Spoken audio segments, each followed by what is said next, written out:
பாகிஸ்தான் ஆக்கிரமிப்பு காஷ்மீரில் உள்ள அவாமி ஆக்ஷன் கமிட்டிக்கும் அரசுக்கும் இடையே நடந்து வந்த பேச்சுவார்த்தைகள் எந்த முடிவும் எட்டப்படாமல் முறிந்தன. அரசியலமைப்பு திருத்தங்கள் என்பது ஒரு சில அமைப்புகளின் கோரிக்கைக்காக மூடிய அறையில் முடிவு செய்ய முடியாது என்று பேச்சுவார்த்தைகளில் கலந்து கொண்ட அமைச்சர்கள் தெரிவித்த நிலையில் Awami action committee shutter down and wheel jam என்ற அரசுக்கு எதிரான போராட்டத்திற்கு அழைப்பு விடுத்திருந்தது. பாகிஸ்தானில் குடியேறிய காஷ்மீர் அகதிகளுக்காக ஒதுக்கப்பட்ட 12 சட்டமன்ற இடங்களை ரத்து செய்ய வேண்டும், காஷ்மீரின் அரசியலில் தேவையற்ற கட்டுப்பாட்டை பாகிஸ்தான் நிறுத்திக் கொள்ள வேண்டும், நீர்மின் திட்டங்கள் உள்ளூர் மக்களுக்கு பயனளிக்கும் வகையில் இருக்க வேண்டும், நீர்மின் திட்டங்கள் குறித்து மீண்டும் பேச்சுவார்த்தை நடத்த வேண்டும், அத்தியாவசிய பொருட்கள் உட்பட மின் கட்டணங்களிலும் மானியங்கள் வேண்டும் என்பன உள்ளிட்ட பல கோரிக்கைகளை பாகிஸ்தான் அரசு நிறைவேற்றவில்லை. இதன் காரணமாக ஒட்டுமொத்த மக்களும் பாகிஸ்தான் அரசுக்கு எதிராக திரும்பியுள்ளனர்.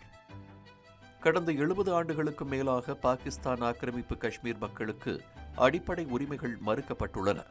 மக்களின் கோரிக்கைகளை நிறைவேற்றாவிட்டால் மக்களின் கோபத்திற்கு பாகிஸ்தான் அரசு பதில் சொல்ல வேண்டும் என்று அவாமி ஆக்ஷன் கமிட்டியின் முக்கிய தலைவரான ஷவுகத் நவாஸ் மீர் எச்சரித்துள்ளார்.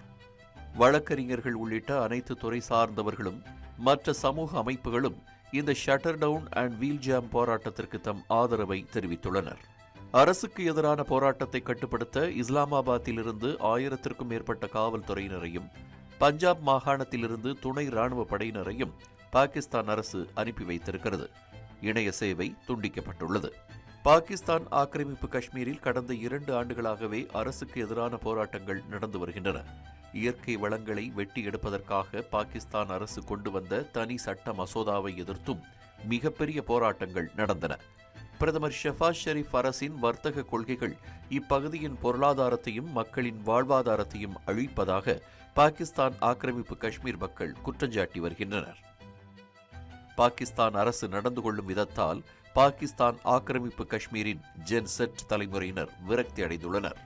மேலும் பஞ்சாபுடன் பாகிஸ்தான் ஆக்கிரமிப்பு காஷ்மீரை இணைக்கும் பாகிஸ்தான் அரசின் நிர்வாக முடிவையும் இப்பகுதி மக்கள் கடுமையாக எதிர்க்கின்றனர். எங்கே தங்கள் காஷ்மீர் அடையாளம் அழிந்து விடுமோ என அஞ்சும் இளைய தலைமுறையினர் இந்தியாவுடன் இணையவே விரும்புவதாக தகவல்கள் தெரிவிக்கின்றன. அமெரிக்கா, பிரிட்டன் மற்றும் ஐரோப்பிய நாடுகளில் புலம்பெயர்ந்த பாகிஸ்தான் ஆக்கிரமிப்பு காஷ்மீர் வம்சாவளியினர் இந்த பிரச்சினையில் சர்வதேச போராட்டங்களை முன்னெடுப்பார்கள் என்றும் எதிர்பார்க்கப்படுகிறது. இந்த போராட்டத்தை பிரதமர் ஷெபாஸ் ஷெரீப் அரசு கையாளும் முறையிலேயே பாகிஸ்தான் ஆக்கிரமிப்பு காஷ்மீரின் எதிர்காலம் இருக்கிறது. இது பாகிஸ்தான் பிரதமர் ஷெபாஸ் ஷெரீப்பின் ராஜதந்திரத்திற்கு வைக்கப்பட்ட கஷ்டமான பரீட்சை என்றும் அதில் அவர் தேர்ச்சி பெறுவது கடினம் என்றும் விமர்சகர்கள் தெரிவித்துள்ளனர்.